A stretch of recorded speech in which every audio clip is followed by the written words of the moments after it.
A man and a woman are held as hostages. They are tied to chairs and they look distressed. There are microphones in front of their faces.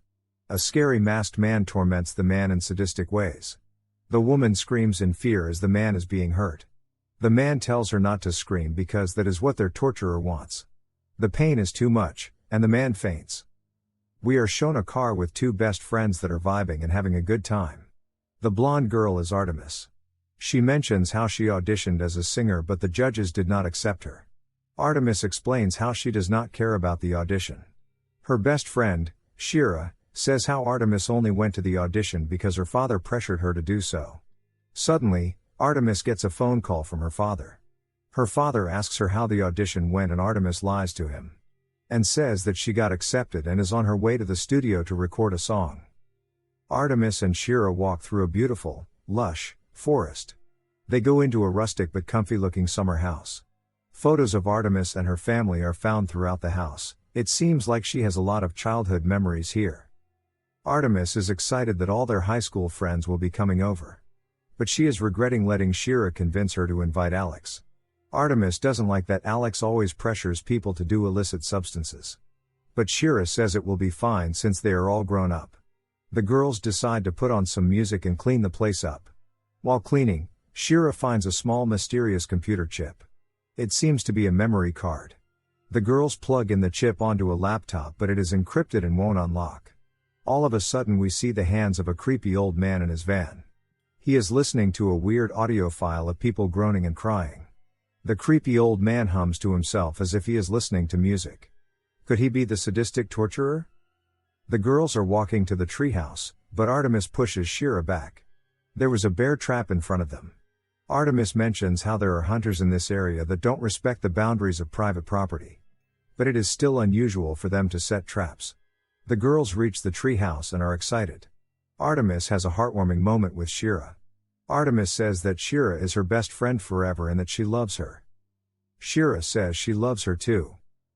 The girls make it back to the summer house just in time to greet their friends.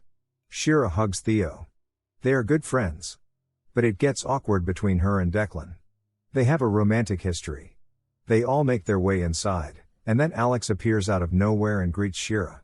Everyone gets uncomfortable because Alex immediately begins teasing the group. Especially Artemis. Alex has not grown out of her high school bully mentality. Theo begins setting up a small satellite, but it makes a strong static sound, hurting everyone's ears. Theo gets on the roof, and sets up the satellite. He gets a signal and they all rejoice. It is time to relax. The group of friends chill and begin to catch up. Alex mentions her mood bracelet business, and everyone finds her annoying. Artemis flirts with Declan on the swing. Behind them are Alex and Shira. Alex mentions that Artemis is flirting with Shira's ex. Alex is clearly trying to stir up drama. This upsets Shira, and Alex takes the opportunity to give her illicit substances. Shira finally agrees. It is now night time. Alex and Shira are watching a silly movie on the phone together. They are laughing hysterically whenever anything happens. They have partied too hard. Artemis has been rejecting her father's calls. She has not been answering and she finally decides to answer. Her father is asking about her audition and Artemis is stuttering and not sure what to say because she drank a little too much. Unfortunately, the cuckoo clock makes a familiar sound and the father realizes she is at the family summer house. Her father begins scolding her and Artemis begins crying. Artemis returns back to the group and she clearly seems upset. She had a phone call with her father that ended badly. Apparently, Artemis stole her deceased sister's ashes. Declan takes out the karaoke machine because he knows Artemis enjoys singing. The group enjoy themselves and they all dance and sing. Artemis cheers up, and she joins in to sing as well. Suddenly, Artemis catches a glimpse of a person outside, but she thinks nothing of it. The group then play Never Have I Ever. Shira is in a bad state at this point, and Alex takes away her beverage and sets it right next to the ashes.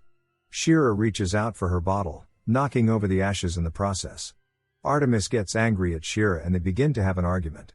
Alex joins in the argument defending Shira. Alex is always trying to split up these two best friends because she is jealous. Shira decides to go outside to cool down.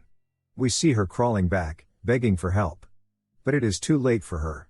The group is terrified and they realize something is out there. A sound is heard coming from Shira's pocket.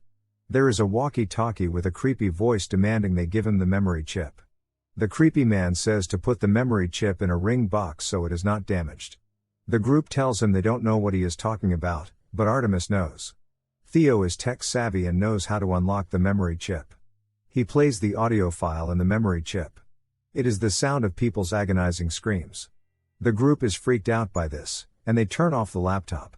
They hatch a plan to fix the satellite, while distracting the creepy man by acting like they will give him the memory chip. A rope is attached to Theo's waist so he can climb to the roof and fix the satellite safely. Declan is pulling the rope while Theo climbs to balance him. Artemis talks to the creepy man on the walkie-talkie to distract him, and Alex gets ready to call the police as soon as her phone receives a signal. Theo reaches the satellite and begins working. It works. And Alex calls the police. She asks for help but the signal drops again and the cops are not made aware of their location. All of a sudden, Declan is struggling to hold on to Theo's weight. Declan pulls on the rope but he is not strong enough. He lets go of the rope. Declan tells the group he thinks Theo fell. The plan all is falling apart. Artemis goes outside with a knife to protect Theo, but she finds him hanging upside down. The masked man from the beginning of the movie stands next to him. The masked man eerily says that he is making music from the screams. He butchers Theo right in front of them. They are helpless to stop him. They all run back into the house. Only 3 survivors remain. Artemis yells into the walkie-talkie, but she forgets to press the talk button. He replies saying that they should have listened to him, and that they have 2 minutes remaining. Chills go down Artemis' spine and she realizes that the walkie-talkie is a recording device. She shushes the group, and hatches another plan by whispering. We don't hear it. Declan takes the ring box to give to the masked man. Meanwhile, Alex is talking through the walkie-talkie to distract the masked man. Declan gets closer to the masked man and he throws the ring box to him as instructed. Declan makes sure to keep his distance and he runs back as soon as the masked man picks up the box. The masked man excitedly opens the ring box only to notice that the memory chip is not inside. He is enraged. Before the masked man can hunt them down, Alex places the satellite device next to the walkie-talkie, creating a loud static noise. The masked man screams in pain. He is wearing earphones and the sound pierces his eardrums. He is stunned. Meanwhile, Artemis sneaks outside the house and into the treehouse. Her phone receives a better signal from there. Alex keeps holding the 2 devices together, but her finger gets shocked, causing her to stop. The masked man takes the earphones out. Alex and Declan are arguing in the house. Alex thinks they should just run away and ditch Artemis. But Declan tells her to wait in the house with him because it is safer. Artemis finds a van and decides to check inside. Little does she know, this is where the masked man lives. She finds documents of victims, including pictures of her deceased sister. She hears the door jiggle, and she hides in a small changing room inside the van. She sees a man come in with blood in his ear. She realizes that he is the killer. The man cleans the blood off his ears and wears his mask again. Artemis stalks behind him as he is leaving. Suddenly, she steps on a bear trap and the man hears her struggling. He walks towards her and undoes the bear trap. But as soon as Artemis is freed, she kicks him where a man should not be kicked. The man is in immense pain and he gets down on his knees. Artemis crawls away and makes it to the tree house. She frantically looks around for something to defend herself with. The masked man follows her in and captures her. Some time passes, and Artemis' dad came to the summer house looking for Artemis. The friends explain what happened, and he is in disbelief. A cop knocks on the door and says they received a distressed call and were able to track the location. The father says his daughter has been captured and that they should save her. But the cop suspiciously assures him that backup will be coming, and that his daughter will be taken care of. The cop asks if they know why they are being targeted, and they mention the memory chip. The cop says since the memory chip has sounds of people being tortured, he should confiscate it as evidence. Alex gives him the memory chip, and the cop thanks her for giving him the music. Alex is confused and says that it isn't music. Alex notices this and asks him what he means by music. But Declan realizes that the cop is the killer. The father asks him why his ear is bleeding, but Declan grabs a metal rod to hit the cop. The killer knows self-defense and he easily blocks the rod. Alex runs away in fear. The killer pushes Declan down, then takes a knife out to stab the father. But the father also knows self-defense, and he rushes the killer and tackles him down. He punches the killer but gets stabbed in the knee. Declan stands up and finds a nail gun. The killer lunges at him, but Declan fires one nail into the killer's hand. But Declan is knocked down. He crawls back to get the metal rod, but the killer is too quick. He wrestles the rod out of Declan's hand and uses it to kill him. The killer kicks the father in the head, knocking him out. Finally, we are at a scene similar to the one at the very beginning. Artemis is tied up to a chair facing her father with microphones in front of them. The killer tortures the father while Artemis screams, begging him to stop.